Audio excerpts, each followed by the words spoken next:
వివాన్ తన కోసము రోజు వెయిట్ చేస్తూ ఉండేవాడు కాలేజ్ దగ్గర. కానీ రోసి ఒక రోజు కాదు, 2 రోజులు కాదు, వారం రోజుల వరకు తనకు అసలు కనిపించలేదు. రోసి ఆ రోజు వివాన్ రెడ్డిని కలిసిన తర్వాత చాలా కన్ఫ్యూజన్ కి గురవుతుంది. వివాన్ చూపులు, ఆ టచ్ అంతా రోషన్ లాగే ఉంది, కానీ తన వాయిస్, ఫేస్ ఫీచర్స్ ఏవి రోషన్ తో మ్యాచ్ అవ్వటం లేదు. సో తనకి ఏమీ అర్థం కాక ఆ రోజు రాత్రి కాలేజ్కి లీవ్ పెట్టేసి ఇంటికి వెళ్ళిపోతుంది. వైజాగ్ వచ్చిన వెంటనే పక్క రోజు రోషన్ వాళ్ళ పేరెంట్స్ దగ్గరికి వెళ్ళి రోషన్ ల్యాబ్ బ్లాస్ట్ అయినప్పుడు ఏం జరిగిందో క్లియర్గా తెలుసుకోవాలని వెళ్తుంది. రోషన్ వాళ్ళ పేరెంట్స్ని అడుగుతుంది, ఆ రోజు అసలు ఏం జరిగిందో ఒకసారి నాకు క్లియర్గా చెప్పండి అని. అప్పుడు రోషన్ వాళ్ళ మదర్ చెప్తుంది, బ్లాస్ట్ అయిన వెంటనే మేము రోషన్ని వితిన్ హాఫ్ అన్ అవర్లో పక్కనున్న లైఫ్ లాంగ్ హాస్పిటల్కి తీసుకెళ్ళాము. వాళ్ళు ప్రమాదం ఏం లేదు, 70% ఛాన్సెస్ ఉన్నాయి, బతుకుతాడని చెప్పారు.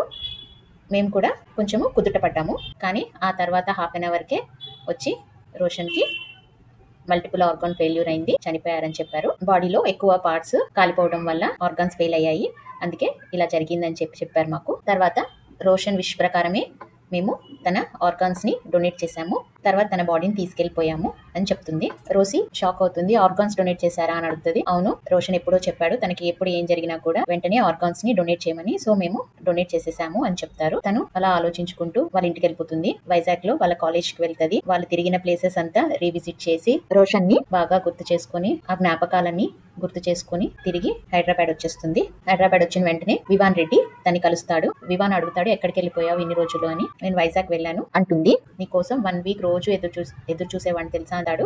రోసీకి అవేమి మైండ్ లోకి ఎక్కవు. రోసీ వెంటనే నీకేమైనా ఆర్గాన్స్ ఎవరైనా డొనేట్ చేశారా అని అడుగుతుంది డైరెక్ట్ గా. అప్పుడు వివాన్ అవును అంటాడు. నాకు 5 years బ్యాక్ యాక్సిడెంట్ జరిగింది, నా కళ్ళు ఇంకా హార్ట్ బాగా డ్యామేజ్ అయ్యాయి, ఎవరైనా డొనేట్ చేస్తే బతుకుతానని చెప్పారు. వెంటనే మా నాన్న రఘురామ్ రెడ్డి అరేంజ్ చేశారు. 1 hour లోనే ఆర్గాన్ రీప్లేస్మెంట్ ఆపరేషన్ జరిగిపోయింది, నాకు కొత్త జీవితం వచ్చింది ఈ కొత్త కళ్ళు హృదయంతో అని చెప్తాడు. రోసి వివాన్ రెడ్డికి యాక్సిడెంట్ జరిగిన రోజు, డేట్, టైం అన్ని కనుక్కుంటుంది. అవి ఎగ్జాక్ట్ గా రోషన్ కి వైజాగ్ లో జరిగిన ల్యాబ్ బ్లాస్ట్ రోజుకి మ్యాచ్ అయ్యింది. తను కన్ఫర్మేషన్ కి వచ్చేస్తుంది. వివాన్ కు ఉన్న ఆర్గాన్స్ రోషన్ వే అని. వాక్ చేసేటప్పుడు వివాన్ హ్యాండ్ తగిలిన వెంటనే తనకి రోషన్ బాగా గుర్తొచ్చేస్తాడు. వివాన్ నా ప్రపోజల్ ఏమైంది అని అడుగుతాడు. రోసి ఆలోచించుకుంటూ అలా క్వార్టర్స్ లోకి ఎంటర్ అయిపోతుంది. రోసి చాలా కన్ఫ్యూజన్ లో పడిపోతుంది. తను నన్ ప్రొబేషన్ పీరియడ్ లో ఉంటుంది 6 months. దాని తర్వాత ఏ డెసిషన్ అయినా కూడా అది నన్ గా కన్వర్ట్ అయ్యే డెసిషన్ అయినా కాకపోయినా కూడా ఫాదర్ చెప్తారు అది పాజిటివ్ గానే తీసుకుంటాము, ఎటువంటి ప్రాబ్లమ్ ఉండదని. కానీ వాళ్ళు లైఫ్ లో ఇంకెప్పుడు నన్ను అయ్యే ఛాన్స్ ఉండదు. అదంతా తనకి గుర్తొస్తూ ఉంటుంది. రోషన్ ని గుర్తు చేసే వివాన్ ని యాక్సెప్ట్ చేయాలా లేదా అని